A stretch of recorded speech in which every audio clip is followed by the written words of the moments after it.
Hi நண்பர்களே, வணக்கம். நம்ம இன்றைக்கி பார்க்க போகிற டிஷ் என்ன பார்த்திங்கன்னா, இட்லி பொடி தாங்க பார்க்க போகிறோம்.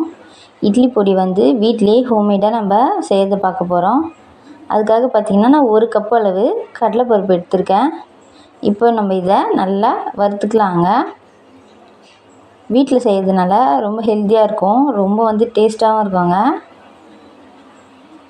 இது நம்ம வந்து கோல்டன் ப்ரௌனாக வர வரைக்கும் வறுத்துக்கணும். நான் இப்போ இதில் என்ன பண்ண போகிறேன்னு பார்த்தீங்கன்னா, ஒரு 20 நீட்டு மிளகாய், அப்புறம் 20 வந்து காஷ்மீர் மிளகாய் எடுத்திருக்கேங்க. கலருக்காக காஷ்மீர் மிளகாய் எடுத்திருக்கேன், காரத்துக்காக வெறும் நீட்டு மிளகாய் எடுத்திருக்கேன். இப்போ இந்த கடலைப்பருப்பு கூடவே நான் வந்து போட்டு நல்லா வறுத்துக்க போகிறேங்க. உங்களுக்கு அப்படி வேணாம் அப்படின்னு நினச்சிங்கன்னா நீங்கள் கொஞ்சமாக ஆயில் விட்டு கூட தனியாக வந்து மிளகாவை வறுத்து எடுத்துக்கலாம். நான் இதிலே வந்து வறுத்து எடுத்துக்கிறேன் பாருங்கள். இதிலே போட்டு நம்ம வறுத்து எடுத்தோம்னா நல்லா கிறிஸ்பாகவே வரும். அதனால் நான் இதிலே போட்டு வறுத்து எடுத்துக்கிறேங்க. நல்லா வந்து மிளகா நல்லா வறுத்து நல்லா சூடாகும். ஒவ்வொரு மிளகாவும் பார்த்திங்கன்னா பபுள் மாதிரி புஷ்ஷுன்னு ஆகும். அந்த டைம் பார்த்து நம்ம பக்குவமாக வந்து எடுத்துடணுங்க.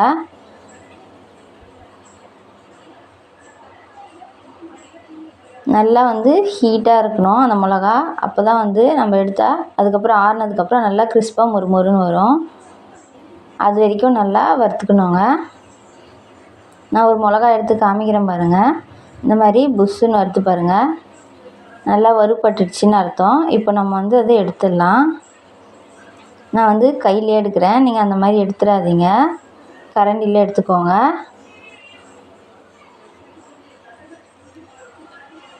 இப்போ நம்ம எல்லா மிளகாவும் எடுத்துகிட்டு திரும்பியும் அந்த கடலைப்பருப்பை நல்லா வந்து வறுத்துக்கலாங்க. இந்த கடலைப்பருப்பு நல்லா கலர் சேஞ்ச் ஆகிற வரைக்கும் நம்ம வறுத்துக்கணும்.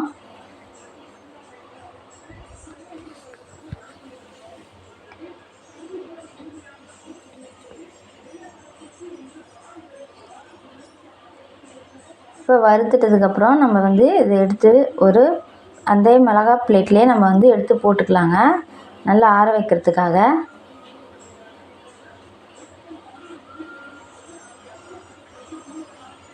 கலர் பார்த்திங்கன்னா முன்ன இருந்த கடலைப்பருப்புடைய கலரை பாருங்கள், இப்போ இருக்கிற கலரை பாருங்கள்.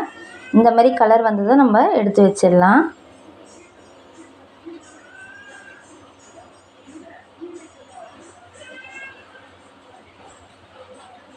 நல்லா சிவக்க வறுத்தாச்சுங்க.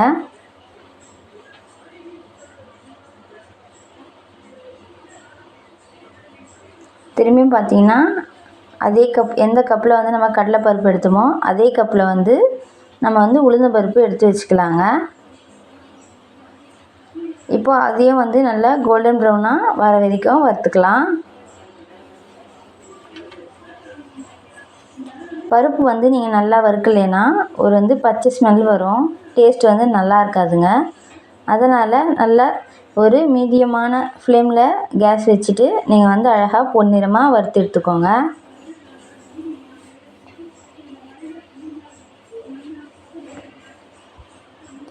பாருங்கள் எந்த அளவுக்கு வந்து கலர் சேஞ்ச் ஆகிருக்கு. இந்த அளவுக்கு கலர் சேஞ்ச் ஆனதும் எடுத்துருங்க.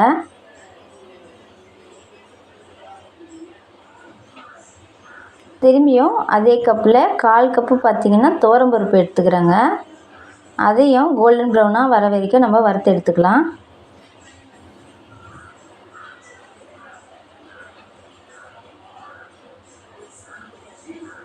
இந்த இட்லி பொடி பார்த்திங்கன்னா ரொம்ப டேஸ்ட்டாக இருக்குங்க, ரொம்ப ஃபஸ்ட் கிளாஸாக இருக்கும்.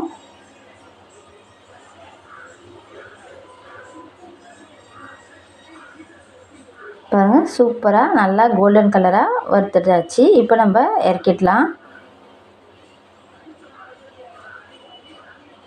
திரும்ப பார்த்திங்கன்னா அதே கப்பில் 1/4 கப்பு வந்து பார்த்திங்கன்னா பொட்டுக்கடலை எடுத்துக்கலாம்.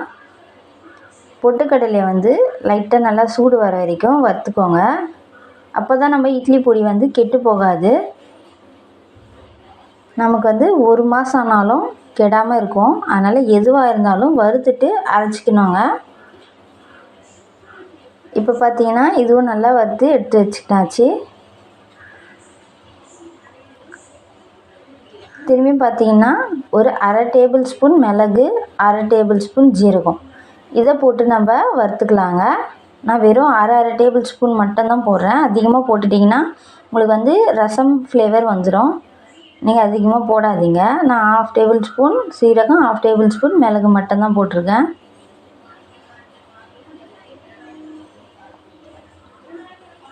இப்போ அதையே நம்ம வறுத்துட்டாச்சு, எடுத்து வச்சுக்கலாங்க. இப்போ அதே பவுலில் நம்ம என்ன பண்ண போகிறோன்னா உப்பு போட்டு வறுத்துக்கலாம். இட்லி பொடிக்கு தேவையான அளவு உப்பு போட்டுக்கலாங்க. உப்பும் நல்லா வறுத்தோம்னா நல்லா கெட்டு போகாது. அது கூடவே ஒரு கைப்பிடி அளவு கருவேப்பிலை போட்டுக்கிறேன். உப்பு கூட போட்டு நீங்கள் வறுக்கிறப்ப நல்லா கிறிஸ்பாக முறுமுறுன்னு வறுத்துடலாங்க. இன்னும் கொஞ்சம் நல்லா வறுக்கணும். நம்ம வறுத்துட்டு காமிக்கிறேன் பாருங்கள். அந்தளவுக்கு வந்து கிறிஸ்பாக வறுக்கணும். அப்போ தான் வந்து நமக்கு வந்து இட்லி பொடி நல்லா தூளாக பவுடராக கிடைக்கும் அந்த கருவேப்பிலை.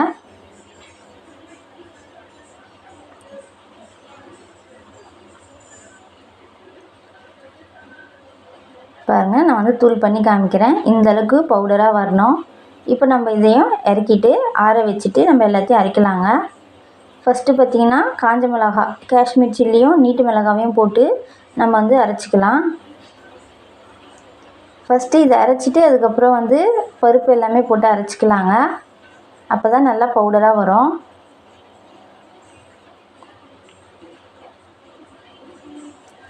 இப்போ நம்ம வந்து பருப்பு போட்டுக்கலாம். பருப்பு வந்து பாதி அளவு போட்டுக்கிறாங்க. ஏன்னா குவான்டிட்டி அதிகமாக செஞ்சுருக்கிறதுனால மொத்தமாக மிக்ஸி ஜாரில் நம்மளால் போட முடியாது. அதனால் பாதி அளவு நான் போட்டுக்கிறேன்.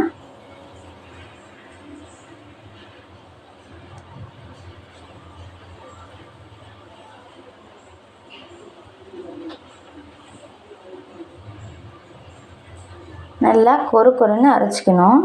ரொம்ப வந்து கொரன்னு அரைக்காமல் நீங்கள் வந்து ரொம்ப பருப்பு வந்து நல்லா ஸ்மூத்தாக நம்ம வாயில் வந்து சாப்பிட்றப்போ லைட்டாக அடிபடணும், அந்த மாதிரி அரைச்சிக்கணும். நீங்கள் வந்து ரொம்ப பவுடராகவும் அரைக்கக்கூடாது, ரொம்ப வந்து பருப்பு வந்து முழுசாக இருக்கிற மாதிரியும் அரைக்கக்கூடாது. நான் உங்களுக்கு எந்த மாதிரி மெத்தடுன்னு காமிக்கிறேன் பாருங்கள். இப்போது இது கூடவே வந்து நம்ம பெருங்காயம் தூள் போட்டுக்கலாங்க. உங்கள்கிட்ட கட்டி பெருங்காயம் இருந்துச்சுன்னா நீங்கள் எண்ணெயில் வறுத்துட்டு நீங்கள் இதில் ஆட் பண்ணிக்கோங்க. என்கிட்ட கட்டி பெருங்காயம் இல்லாததுனால நான் தூள் பெருங்காயம் போட்டுக்கிறேன். அப்போ தான் வாசனையாக இருக்கும், நல்லா சூப்பராக இருக்கும்.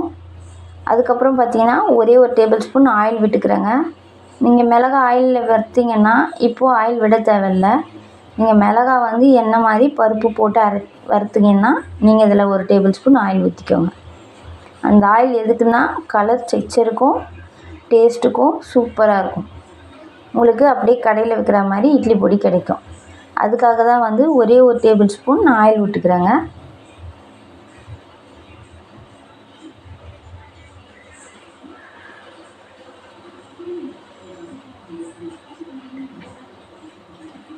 பாருங்கள், அந்த ஆயில் விட்டதுனால நமக்கு கலர் பர்ஃபெக்டாக கிடைக்கிது பாருங்கள்.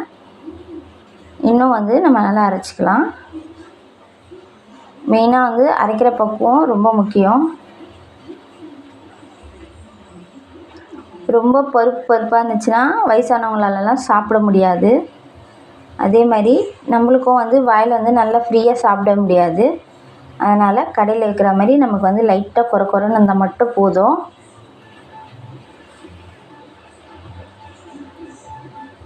பாருங்கள், சூப்பராக அரைச்சாச்சு.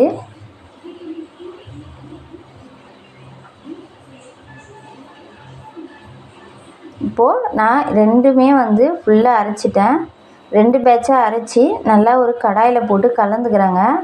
நீங்கள் இதை பாதியாக கூட கம்மியாக கூட அரைச்சிக்கலாம். சொன்ன மெஷர்மெண்ட்டில் பாதியாக கூட எடுத்து அரைச்சிக்கலாம். நான் வந்து நிறையா அரைச்சதுனால 2 பேட்சாக அரைச்சி ஒரு பவுலில் போட்டு நல்லா கலந்துட்டு அதுக்கப்புறம் வச்சுக்கிறேன். ஏன்னா எல்லா இடத்துலையும் நம்ம போட்ட உப்பு, பருப்பு, கருவேப்பிலை எல்லாமே ஒன்றாகணும் இல்லைங்களா? அதனால் நல்லா கலந்துட்டு நான் வந்து ஸ்டோர் பண்ணி வச்சுக்கிறேங்க. எனக்கு 1 மாதம் ஆனாலும் கெடாது. வெளியே வச்சேன்னா ஃப்ரிட்ஜில் வச்சோம்னா நமக்கு 6 மாதம் ஆனாலும் கெடாதுங்க. அவ்வளோ சூப்பராக இருக்கும், ரொம்பவே டேஸ்ட்டாக இருக்கும். எல்லாமே நம்ம வீட்டில் இருக்கிற பொருளை மட்டும்தான் வச்சு அரைச்சோம். ரொம்ப டேஸ்ட்டாக இருக்கும். ரொம்ப வந்து ஸ்மெல்லு பார்த்திங்கன்னா வீடே தூக்குங்க அந்த இட்லி பொடி. நீங்கள் மிக்ஸி ஜாரில் அரைக்கிறப்ப மட்டும் உங்களுக்கு மூக்கில் நிறைய நெடி வரும். நீங்கள் முடிஞ்ச அளவுக்கு மாஸ்க் போட்டு அரைச்சிக்கோங்க.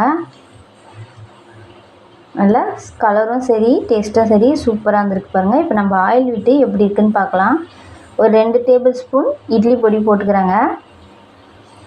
நான் வந்து கடலெண்ணெய் யூஸ் பண்ணுறேன். உங்களுக்கு தேவைன்னா நீங்கள் நல்லெண்ணெய் யூஸ் பண்ணிக்கலாம், இல்லை வெறும் சன்ஃப்ளவர் ஆயில் யூஸ் பண்ணிக்கலாம். நான் இப்போதைக்கு கடலெண்ணெய் யூஸ் பண்ணுறேங்க. இப்போ நம்ம அதை மிக்ஸ் பண்ணதுக்கப்புறம் பாருங்கள், அப்படி கடையில் வைக்கிற மாதிரி உங்களுக்கு கிடைக்கும். நான் கடையில் வாங்குகிற காஷ்மீர் சில்லி பவுடர் போடலங்க, மிளகாவாக வாங்கி அரைச்சிருக்கேன். உங்களுக்கு மிளகாய் கிடைக்கலனாலும் பரவாயில்ல, நீங்கள் அரைக்கிறப்ப காஷ்மீர் சில்லி பவுட்ரு கலருக்காக கடையில் விற்கிறாங்க, அதை நீங்கள் அப்படியே வந்து ஆட் பண்ணிக்கலாங்க. பார்த்திங்க, சூப்பரான ஸ்ட்ரெச்சர் வந்துருச்சு. கண்டிப்பாக வந்து நீங்கள் வீட்டில் இதை ட்ரை பண்ணி பாருங்கள். ரொம்ப டேஸ்ட்டாகவும் ரொம்ப ஹெல்த்தியாகவும் இருக்கும். இப்போ பார்த்தீங்கன்னா நம்ம 2 இட்லி வச்சுட்டு அதில் இந்த இட்லி பொடி போடலாங்க. சூப்பரான கலரு பாருங்கள். அது மட்டும் இல்லைங்க, சாப்பிட்டிங்கன்னா ரொம்பவே டேஸ்ட்டாக இருக்கும். நீங்கள் இதை கண்டிப்பாக ட்ரை பண்ணி பாருங்கள். அப்புறம் பார்த்தீங்கன்னா ப்ரௌனி ஆஃபர் போட்டிருக்காங்க. 1 கேஜி வந்து 950 ஃப்ரீ ஷிப்பிங்கோடு போட்டிருக்கேன். ட்ரிபிள் சாக்லேட் ப்ரௌனி போட்டிருக்காங்க. வேணுன்றவங்க நான் நம்பரு இதில் மேலே கொடுக்குறேன் பாருங்கள். அந்த நம்பருக்கு வாட்ஸ்அப்புக்கு கால் பண்ணி நீங்கள் வேணுன்றதை ஆர்டர் பண்ணிக்கோங்க. நீங்கள் வந்து 1 கேஜி தான் ஆர்டர் பண்ணணும் இல்லை, 1/2 கேஜி இல்லை 1/4 கேஜி கூட வந்து ஆர்டர் பண்ணி நீங்கள் ஃபஸ்ட்டு டேஸ்ட் ட்ரை பண்ணி பார்த்துட்டு அதுக்கப்புறம் நீங்கள் வந்து நிறைய வாங்கிக்கிறதோ இல்லை கம்மியாக வாங்கிக்கிறதோ அது உங்கள் இஷ்டங்க. நல்லா சூப்பராக இருக்கும் ப்ரௌனி. கண்டிப்பாக ட்ரை பண்ணி பாருங்கள். இப்போ பார்த்தீங்கன்னா இட்லியோட ஸ்ட்ரெச்சரை நீங்கள் பாருங்கள். அந்த இட்லி பொடியோட ஸ்ட்ரெச்சரு செம்மையாக இருக்குது பாருங்கள். டேஸ்ட் வந்து சூப்பராக இருக்கும். நல்லா காரசாரமாக செம்மையாக இருக்குங்க. ரொம்ப சூப்பராக இருக்கும். நம்ம சட்னி எதுவுமே செய்யாதப்போ இந்த மாதிரி இட்லி பொடி வச்சு சூப்பராக இட்லி செஞ்சு சாப்பிட்லாங்க. ரொம்பவே டேஸ்ட்டாக இருக்கும். கண்டிப்பாக வந்து வீட்டில் நீங்கள் இட்லி பொடி ட்ரை பண்ணி பாருங்கள். தேங்க்யூ.